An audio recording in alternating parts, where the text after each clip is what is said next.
ओम गजाननं भूतगणाधिसेवितं कपित्थजम्बूफलचारुभक्षणम् उमासुतं शोकविनाशकारकं नमामि विघ्नेश्वरपादपङ्कजम् अच्युतं केशवं रामनारायणं कृष्णदामोदरं वासुदेवं हरि श्रीधरं माधवं गोपिकावल्लभं जानकीनायकं रामचंद्रम। देखिए, वैशाख महीने का 8वां अध्याय हम आप लोग को भेज रहे हैं। एक एक अध्याय रोज रोज भेजते हैं, आप लोग रोज रोज सुनिए। वैशाख महीने का एक घड़ी आधे का पुण्य सुनने का बहुत बड़ा महत्व, इसीलिए कहते हैं आप लोग दान पुण्य करिए। इसको शेयर करेंगी, सब्सक्राइब करेंगी, जिसको जिसको भेजेंगी आप लोग को भी पुण्य मिलेगा। तो इसलिए वैशाख महात्म कोई भी कथा कहानी सबको भेजिए। और हम आप लोग को सुना रहे हैं, भेज रहे हैं। रोज़ सुनने का महत्व है। आप स्नान नहीं कर रही हैं, अगर कथा सुन रही हैं तो पूरा का पूरा पुण्य आप लोग को मिलेगा। इसीलिए कहते हैं कि कथा सुनने का, सुनाने का भी, बहुत सुनने वाले को तो भी सुनने का महत्व होता है, सुनाने वाले का भी महत्व होता है। तो इसीलिए आप लोग भी सबको भेजिए, सुनिए, सुनाइए।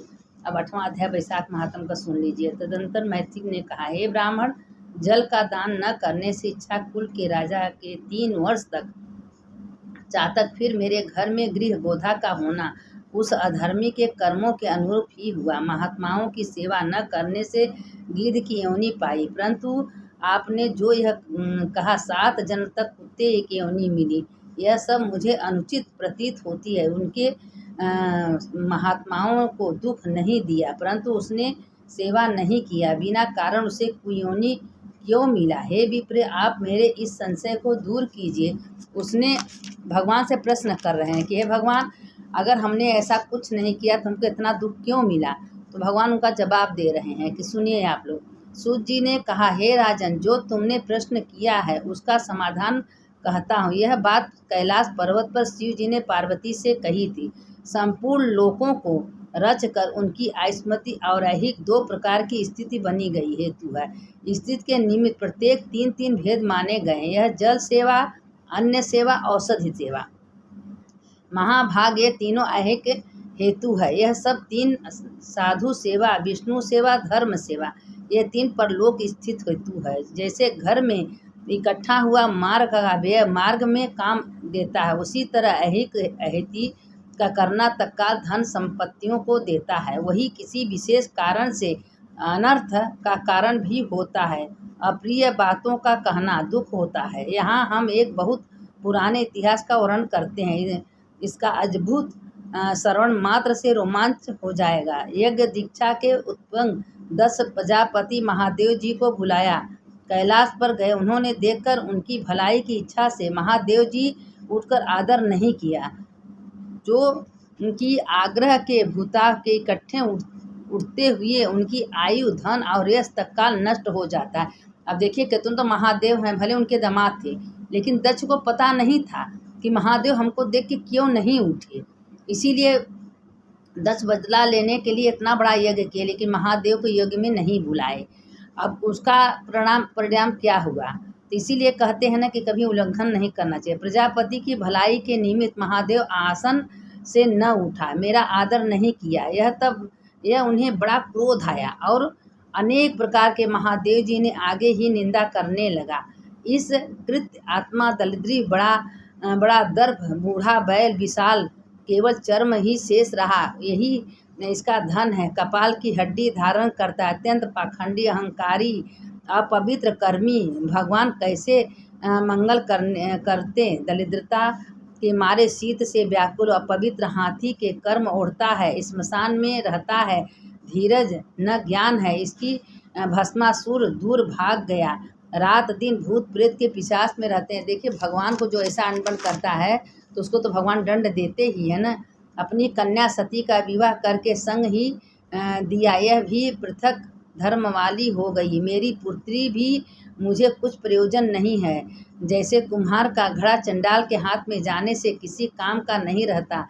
विधुर आत्मा दक्ष ने सती को शंकर को निमंत्रण न दिया और अनेक प्रकार के कुवाक्यों को कहकर घर को चला गया। तदंतर यज्ञ स्थान पर जाकर ऋषिवेद मुनियों ने संग से विधि में पूर्वक यज्ञ करने लगा और श्री शंकर को निंदा करता हुआ ब्रह्मा और विष्णु को छोड़कर सिद्ध, चरण, गंधर्व, यक्ष, राक्षस और किन्नर आदि सब देवता यज्ञ में आए। तब सती को बड़ी उत्कंठा हुई कि किसी प्रकार से यज्ञ का उत्सव देखूं और अपने कुटुंबियों से मिलूं। स्त्रियों बड़ी चंचल होती हैं। महादेव ने कहा कि तुम मत जाओ, परंतु वह नहीं मानी। हे वरणी, सभा में बैठकर वह मेरी सदा निंदा करते हैं, तो सो तुमसे नहीं सह जाएगा, निश्चय ही तुम्हारा कल्याण न होगा। इतना समझकर पर भी सती अहिल्यानी की घर में पैदल चली गई।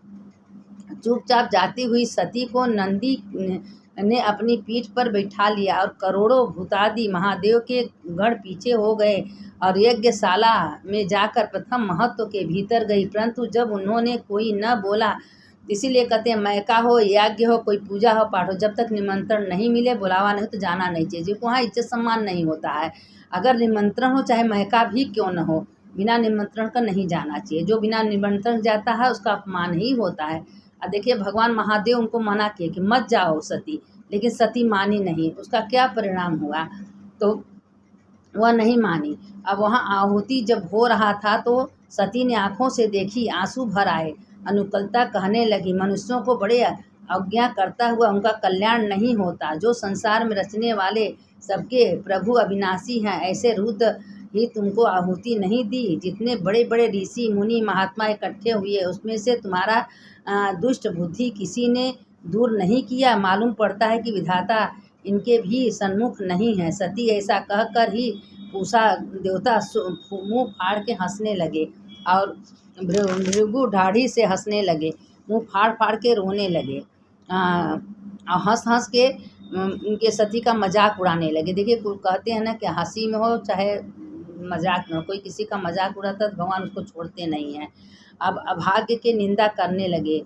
उनके वचनों को सुनकर सती का मन क्रोध में लाल हो गया। निंदा के सुनने से प्रायश्चित करने के लिए वह देह त्यागी हुई होम की अग्नि में गिर पड़ी। सती ने गिरते ही हाहाकार होने लगा और महादेव के गण भाग्य शिव जी के पास पहुँचे और सब वृत्तांत कह सुनाया। यह सुनते ही शिव जी ने सहसा उठकर कालांतर के समान क्रोध में जटा उखाड़कर पृथ्वी पर दे मारे। तभी बलवान देहधारी वीरभद्र उत्पन्न हुआ। उसके सहस्त्र भुजाएं थी, उसका रूप यमराज के समान था और हाथ जोड़कर कहने लगे, हे प्रभु, आपने किस काम के लिए उत्पन्न किया वह बताइए। यह सुनकर रुद्र भगवान क्रोध करके अपने सन्मुख खड़े वीरभद्र से बोले, तू अभी जाकर मेरा निंदक दक्ष का नाश कर दो। इसके कारण से मेरी निंदा मेरी प्रिय सती का देह त्याग पड़ा हुआ है। महादेव जी की आज्ञा से सभी यज्ञशाला पहुँचे और देवता असुर मनुष्य सभी बड़े बड़े वीरों को मार गिराया। पूषा दांत निकालकर हंसा था, उसके दांत उखाड़कर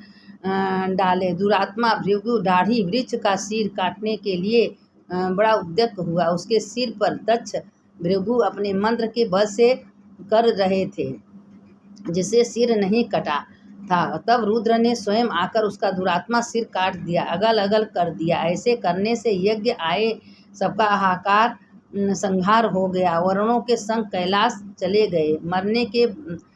मरने से बचे ब्रह्मा शरण में चले गए। सबको संग लेकर ब्रह्मा जी शिव जी के पास पहुँचे। वहाँ पहुँचकर शांतिदायक वचन कहकर शिव जी ने क्रोध कम करते हुए महादेव जी के संग लेकर यज्ञशाला पहुँचा और फिर से सभी जीवन दान दिलाया। सदाशिव दक्ष शिव बकरा का सिर रख दिया। ऐसे भृगु जी बकरे की दाढ़ी दी, पूषा को दांत दिए, अन्य खाने से पीस कर खाने के लिए सबको जीवन दान दिए। ब्रह्मा जी ने शिव जी के द्वारा उन सबका कल्याण हुआ।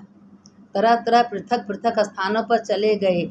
ब्रह्मचर्य व्रत धारण करके गंगा तट पर वृक्ष के नीचे तप करने लगे। दक्ष की पुत्री सती ने भी अपना देह त्याग कर हिमाचल के घर में उसकी स्त्री के गर्भ से जन्म लिया और उसी के घर में पालन पोषण होने लगा। इतने में ही ताड़क नामक एक बड़ा राक्षस उत्पन्न हुआ। उसने घोर तप करके परमेश्वरी ब्रह्मा के प्रसन्न कर लिया। तब ब्रह्मा जी ने वर दिया कि तू देवता, राक्षस, मनुष्य, नाग, अस्त्र और शंख से नहीं मारेगा, किंतु रुद्र भगवान के पुत्र महाबलवान से तू मारा जाएगा। लोकप्रिय के लिए ब्रह्मा ने उसे वर दिया। उसने सोचा, महादेव जी को न स्त्री है न पुत्र है, वो हमको कहाँ से मारेंगे। अपने घर में दासी बनाकर दिलवाने लगा। उसके देवता को बहुत सताया। ब्रह्मा जी ने शरण में गए। उनकी व्यथा को सुनकर ब्रह्मा जी कहने लगे, हे देवताओं, वर देते समय मैंने यह कहा था कि तेरा वध शिव जी के पुत्र से करेगा। रुद्र भगवान की पत्नी सती ने पहले अपने पिता के यज्ञ में देह त्याग हिमाचल के जन्म लिया है। पार्वती का उनका नाम है। भगवान रुद्र पार्वती परिग्रहण करा दो। सभी देवता अमरावतीपुरी में गए और बृहस्पति के सलाह से मिलाई सत्य इंद्र अपने कार्य की सिद्धि के निमित्त नारद जी और कामदेव बुलवाया गया। इंद्र ने कहा कि नारद, तुम हिमाचल के घर जाकर समझाओ, तेरी पुत्री शिवजी की पत्नी होगी। कामदेव ने बुलाकर इंद्र को कहा कि देवताओं के साथ महादेव के हित के लिए बसंत ऋतु को अपने संग लेकर रुद्र भगवान को तपोवन में पार्वती देवी महादेव को पहुंचा दो। देखिए, पार्वती वही सती जो थी वही पार्वती हुई है। वही पार्वती का विवाह शंकर से होगा। महादेव जी ने मोहित हो जाएंगे। कार्य अवश्य होगा। महादेव पार्वती की सेवा से प्रसन्न हुए। गोदी में बैठाकर कुछ कहना प्रारंभ किया। कामदेव ने प्राण प्रिय के संगम में यह उचित समय जानकर धनुष उठाकर महादेव को पीठ पर छोड़ दिया। उसका बाण छोड़ते ही वाले महादेव चिंता कहने लगे कि मेरा मन कभी चलायमान नहीं होता था, ऐसा कौन किया। यह वृक्ष के पीछे कामदेव दिखाई दिया। क्रोध में अपने ललाट को तीसरे नेत्र खोलकर गोदी में पार्वती को दूर करके नेत्र ऐसी तीक्ष्ण अग्नि प्रकट किया, समस्त संसार भयभीत हो गया। उठाकर अग्नि में धनुष बाण समेत कामदेव भस्म हो गया। इतने में महादेव अंतर्ध्यान हो गए। देवताओं ने अपने फल की सिद्धि न हुई और अनर्थ हुआ। इसे इच्छा का पुत्र साधु ने अपवित्र कुटुंब साधुओं की अच्छी तरह सेवा नहीं करता था, कारण कि बड़े भोगों अनेक खराब योनि में जन्म लिया। इसलिए संपूर्ण अर्थों की सिद्धि के लिए साधुओं की सेवा अवश्य ही करनी चाहिए। जो रात दिन इस पुण्य चरित्र पुरातन इतिहास को सुनते हैं, उसके जन्म मृत्यु बुढ़ापा आदि सब छूट जाते हैं। देखिए, कथा का कितना बड़ा महत्व होता है। जो एक कथा सुनते हैं उसके समस्त पाप नष्ट हो जाते हैं।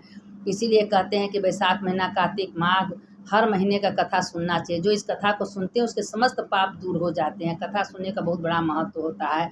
इसीलिए कहते हैं कि आप लोग भी कथा सुनते रहिए। और इसके आगे क्या हुआ है, अब इसका कथा कल हम आप लोग को सुनाएंगे। अब कल आप सुनिएगा कि इसके आगे क्या अर्थ है। अच्युतं केशवं राम नारायणं कृष्ण दामोदरं वासुदेवं हरिं श्रीधरं माधवं गोपिका वल्लभं जानकी नायकं रामचंद्रं भजेहं। शंकर शंकर हर हर शंकर शंकर शंकर जय जय शंकर मंगल भवने मंगलहारी उमा जपते हित प्रभ। देखिए, शंकर जी का एक कथा सुन लीजिए, बहुत सुंदर कथा है। देखिए, एक ब्राह्मण थे। वो ब्राह्मण जो हैं बहुत मतलब शंकर जी का पूजा पाठ करते थे। एक दिन शहर में चले गए। शहर में गए, बड़ी बड़ी बिल्डिंग थी। तो सोचे कि इतनी बड़ी बिल्डिंग है तो लोग भोजन पानी खाना पीना तो सब हमको देवे करेगा। सबके दरवाजे पर गए, लेकिन सब मार के भगा दिया। कोई पानी तक नहीं पूछा। बड़े चिंतित हो गए कि इतने बड़े बड़े बिल्डिंग, घर द्वार सब कुछ होते हुए कोई पानी नहीं पूछा, ऐसा क्यों। अब वो बेचारू एक पेड़ के नीचे बैठ गए। अब सोचने लगे, भगवान महादेव का याद करने लगे। हे महादेव, क्या आपके देश में, आपके दुनिया में ऐसे लोग होते हैं कि कोई प्यासा, कोई भूखा, कोई है, कोई पानी तक नहीं पूछता, कोई भोजन तक नहीं पूछता, क्या ऐसा दृष्टि है। तो भगवान ब्राह्मण के रूप में आए, कहें कि ये चश्मा दिए, एक चश्मा दिए, कहीं चश्मा लगा लो। दुनिया में देखो कि जो तुमको मनुष्य दिखाई दे वही तुमको खाना पीना नाश्ता पानी पूछेगा।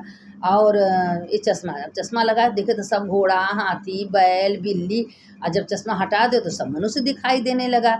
अब बड़े फेर में पड़ गए कि ऐसा क्यों हो रहा है। फिर चश्मा लगा, फिर सब जानवर, अतः तक कि राजा घोड़ा दिखने लगा, बाघ दिखने लगा। बड़े फेर में पड़ गए। ऐसा करते करते जाते जाते एक मोची को देखे। मोची मनुष्य दिखाई दिया।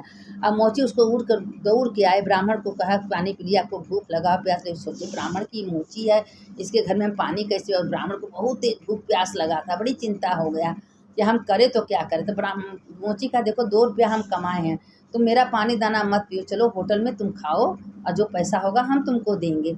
अब वो 2 रुपया का ब्राह्मण को पेट भर भोजन कराए, पानी पिलाए, ब्राह्मण तृप्त हो गया। अब देखिए दान का कितना बड़ा महत्व होता है। मोची के संगे क्या हुआ। अब ऐसे करते करते एक दिन क्या हुआ कि वो ब्राह्मण से राजा पूछे कि राजा, मोची जूता बनवा रहा था, तो जूता बनाया तो कहीं पूरा बाजार में मोची राजा के नाम से जूता नहीं मिला। तो मोची के पास जूता था, तो जो मोची जूता पूछा तो जूता राजा के फिट आया। तो कहा तुम्हारा जूता तो हमको फिट आ गया। तो कहें हाँ, कहें इसका 500 इनाम है, 500 जूते का। कहें अगर देना हो तो ब्राह्मण, गरीब ब्राह्मण है उनको दो। कहें क्यों?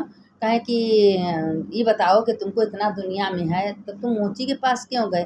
कहें सब हिसाब ब्राह्मण बता के सबके पास गए, लेकिन एक वृद्धा ब्राह्मण आया, हमको चश्मा दिया, वो चश्मा लगाए तो कहें जो तुमको मनुष्य दिखेगा वही तुमको भोजन पानी देगा। सारे दुनिया में सब हमको घोड़ा गधा बैल भालू दिखता था। अब वो चश्मा कहाँ लिया? वो चश्मा राजा को दे दिए। राजा जब लगाए तो राजा के भी सब दिखने लगा। राजा खुद राजा का मुँह बाघ मतीन दिखने लगा शीशा में। अब इसका मतलब नहीं समझे। राजा जब चश्मा हटा दें तो मनुष्य दिखने लगा, जब चश्मा लगा दे तो सबको ही जानवर दिखने लगा। कहे कारण क्या है? तो राजा कहें कि भाई मोची से पूछे। मोची कहें कि भाई ये तुम ही इसका मतलब कि सच्चे आदमी हो, जो दिया है कोई ना कोई महात्मा थे। इसका मतलब सारे दुनिया में सब जानवर हैं, कोई इंसान नहीं है। इतना सबके पैसा होते हुए जब एक वृद्धा ब्राह्मण को कोई भोजन नहीं करे तो इसका मतलब सब जानवर हैं। ये चश्मा गलत नहीं बोल रही है। कहें हम राजा मोची से कहें कि हम तुमको पूरा राजपाट का मालिक बना देंगे। तो कहने हमको मत बनाइए, जो गरीब ब्राह्मण है उनको बनाइए। ब्राह्मण का नहीं, हम इसके योग नहीं है, इसकी योग ये मोची है। क्योंकि मोची के अंदर दया है, शील है, भावना है। जिसके अंदर दया शील रहता है, दूसरे के लिए तड़प होती है, वही अच्छा स्वामी, अच्छा सज्जन है, वही। अब देखिए एक ब्राह्मण को 2 रुपये का भोजन कराने से आज वो मोची पूरे राज्य का मालिक हो गया। जब आप मन से दान धर्म पूजा पाठ करेंगी, खूब जल दान करेंगी, अन्न दान करेंगी, वस्त्र दान करेंगी, तो क्या आपका भगवान नहीं करेंगे? ये जन्म में नहीं दिया, अगले जन्म में राजा महाराजा होंगी। दान कभी व्यर्थ नहीं जाता, इसीलिए कहते हैं कि थोड़ा थोड़ा रोज निकालना चाहिए, रोज दान। अगर भगवान को दक्षिणा रोज चढ़ाना, भगवान के पूजा में बिना दक्षिणा का भगवान का पूजा नहीं होता है। जो ऐसा करता है उसके ऊपर बाबा भोलेनाथ कृपा करते हैं। देखिए मोची खाली ब्राह्मण को भोजन कराने से मोची पूरे राज्य का मालिक बन गया और सारे लोग जानवर नजर आने लगे। पैसा 1000 पैसा, जब आपके अंदर दया है, धर्म नहीं है, किसी प्यासे को पानी मत, किसी जानवर को पानी मत पिले, तो आपको प्यासा सब रहने का व्यर्थ है ना।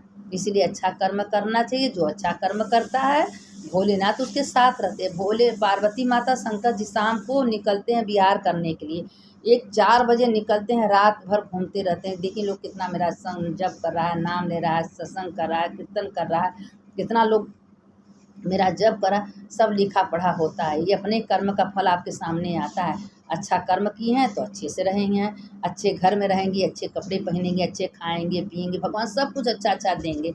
और नहीं अच्छा कर्म करेंगी तो धन होते हुए रोना रोना है, आपके अंदर सुख नहीं मिलेगा। धन से कोई सुखी नहीं होता है, धन तो धर्म से होता है। कोई भागवत कराइए, गीता कराइए, शिव पुराण कराइए, कथा सबको भेजिए, सुनाइए, कहिए। अब कहिए भाई उनका कथा बहुत सुंदर लगा, उनका कहानी बहुत सुंदर लगता है, आप सबको भेजिए, आपको सब सुनाइए। तो इसका मतलब शेयर करने का मतलब यही होता है कि सबको बांटिए, सबको करिए। सरकार इसके लाइक करिए, जो करते हैं तो उसका सब भगवान बाबा विश्वनाथ सुनते हैं। तो इसीलिए कथा पुराण का महत्व कम नहीं है, रोज़ सुनना चाहिए।